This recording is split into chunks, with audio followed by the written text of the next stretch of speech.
I've been repairing tech for well over a decade, and in that time, I've come across plenty of shoddy parts and some straight up scams. So if you've got a broken phone, tablet, or computer and are looking to get it repaired, should you go first or third party? How about DIY? What parts should you avoid? What screens and batteries are best? I've compiled knowledge I've gained over the years to help you make the right decision. Of course, you have the manufacturer's repair offerings, your guaranteed genuine parts, and most likely a warranty that means more than the paper it's written on. It's like taking your car to the dealer. The job is done to the original specifications, but you'll likely pay a premium for it. There's no issue in having the manufacturer repair the device, especially if you can't find a reputable third-party vendor. However, they don't always offer the service you need. They usually only cover basic part or assembly swaps to select parts they deem worth their time to offer. This can mean rather than replacing the faulty part, they may replace a greater number of components as an assembly, which can cost you significantly more. For example, an iPhone 13 Pro with a bad charge port can't be repaired at Apple. Instead, they'll replace what they call the rear system, which includes the logic board, charge port, housing, and other small components, reusing just your old display and cameras. The repair bill would cost you $600 US. The part itself, $7 on AliExpress. A third party or DIY repairer can replace the charge port on its own, which will make the repair cost significantly less even when you factor in labour. Third-party repair is quite a broad term because it means anyone that's not certified by the manufacturer. There's different skill levels of third-party repairers, commonly overlooked. If you have the capability of fixing it yourself, it's what I personally would recommend because you avoid the complexities of having to find a good repairer. The tech repairers you're likely to see are the ones in shopping centre kiosks. These usually don't get a good reputation because they work on fixing things as quickly as possible. I'm not saying that they're all going to be terrible, but they usually skip on things like reinstalling adhesive or have shoddy repair methods such as misplacing screws and brackets, or applying adhesive over the old because it takes too long to remove. A step above is a third-party repair store. They either own or rent a shop, not just a booth. This means they'll likely be charging more or skimping on the quality to keep the prices cheap. The challenge is finding out which, and hopefully they're not doing both. I know of a repair shop in my hometown that was charging top dollar for really poor quality repairs and pretty average parts.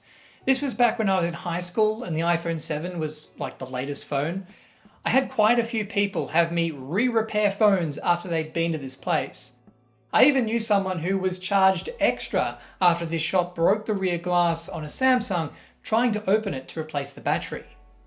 What I can't believe is that they're still in operation today and even have a 4.8 star rating on Google.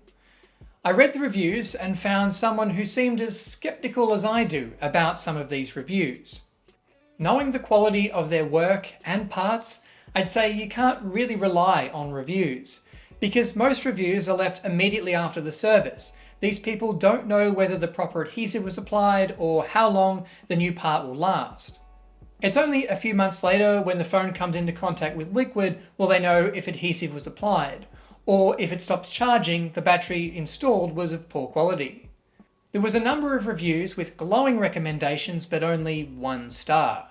Did they change the star rating down the track after having already written the review?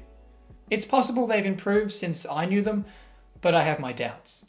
The more advanced shops specialize in board level repairs. These sometimes cost more than first-party repair, but these shops specialize in complex issues like water damage, no power, and severe damage to motherboards, as they aim to recover data from otherwise unrepairable devices. There's less of these places around, so many offer in mail-in services. Some will offer to do standard swap repairs like displays and batteries, while others only offer specialty services. So if you're trying to recover files from a dead or severely damaged device, these are the kind of repair shops you'll be looking for. And if you do go to an authorized repair center or third-party one, it's always worth making sure you know what exactly is being done, and in the case of third parties, the quality of parts they're installing. They might have another phone they've just repaired to show you the screens they use, so you can get an idea of the quality and ask questions like, What adhesive do they use? Is it like the original or something similar? And that doesn't just apply to phone repair. It's a bit of a life lesson because it applies to so much. Just because someone says they're qualified or knows what they're doing doesn't always mean they really do. So ask questions. That's why if you're tech savvy or can work with small parts, it's worth knowing how to fix basic things yourself. When you take on something yourself, you become the one responsible, and I get it, that's not something everyone wants or has time for. But when you repair something yourself, you know exactly what you're getting because you're the one that put the right adhesive on. You're the one that bought the high quality part. You're responsible for losing that screw and having to salvage one from something else. It's not just a learning experience, it can be fun and in some cases save you a lot of money. But how do you know when you buy a part on eBay or AliExpress, it'll meet your expectations when it arrives? One thing I've learned about AliExpress is most of the parts on there are used. While that sounds like a bad thing, it can mean they're genuine. Labor costs are very cheap in China, so parting out phones and selling their individual pieces is a profitable business. So if it's an obscure part or device, AliExpress is likely to have it. For things like flex cables, speakers, fingerprint readers, and other minor parts, you really can't go wrong wherever you buy it. However, it's important to keep in mind if your device has any hardware paired components. For Apple devices, only genuine parts, including displays, cameras, Face ID, and batteries that meet certain conditions will pair and work correctly. While this tells you if the part is genuine or not, it's purposely limiting parts that are not. This is a very volatile area of device repair, so it's important to do research about this before you go off and order any parts to get the most up-to-date information. Most Android phones don't have this issue. However, Google Pixel devices do require online fingerprint recalibration after a display repair. When it comes to displays and batteries, things are a little bit more challenging. For displays, quality comes down to a few important things: display technology, color temperature, and touch sensitivity. 15 years ago, you had to worry about viewing angles, with screens inverting colors when looked at certain angles, but thankfully that's no longer an issue. Pretty much all modern flagship devices use OLED panels, so you need to make sure that you purchase an OLED for a replacement. Cheap options are tempting, but unless it's just for data recovery, always go for a like-for-like replacement, because those cheap displays are almost always LCD displays. And running an LCD on a phone designed for an OLED causes more power to be drawn from the phone, a reduction in screen quality, and the possibility of damaging your device. If it's a laptop or phone designed for an LCD display, the replacements are usually hard to tell apart, but one with good color and touch is of course what you're aiming for. Sometimes you'll see an OLED panel described as hard or soft OLED, original or refurbished. Hard OLED refers to the panel's rigidity. Hard OLED displays are thicker and a lot more fragile than soft, which means they break easily, even during installation. Soft OLED is always the way to go if the option is available. These panels are more resilient to flexing and bumps. It's the technology used to create foldable displays, even though most soft OLED displays have a rigid piece of glass on top, so you never know they can flex. Original or refurbished displays usually mean they've been pulled off of a phone or are a previously used display that's been cracked and had the top layer of glass replaced. These are usually the best because they're the closest third-party option to a brand new original. However, for OLEDs, you need to make sure to check for screen burn-in when the display arrives, because some OLED displays can retain previous images that have been displayed for a very long time, like app icons and the navigation menu. And what better way to do that than using my app iTest? Not only does it give you an easy way to test a display for touch and burn-in, but it has loads of other tests too, including sensors like the gyroscope and compass, hardware like cameras, vibration and NFC, and it's even able to check for spoofed hardware info common on cheap, no-name Android phones. It's available for both Android and iOS, so check it out in the link below. Batteries. This is a very complex one. I'd say the most counterfeited part is a battery. If you find a battery listed as genuine on eBay or AliExpress, assume it's a fake. I've seen everything, from high capacity batteries being nothing more than a sticker over a standard battery, to new batteries just being an old one with a new date code printed onto it, or the battery having its charge cycle set to 0. It's amazing what lengths some sellers and manufacturers of these scam batteries will go to.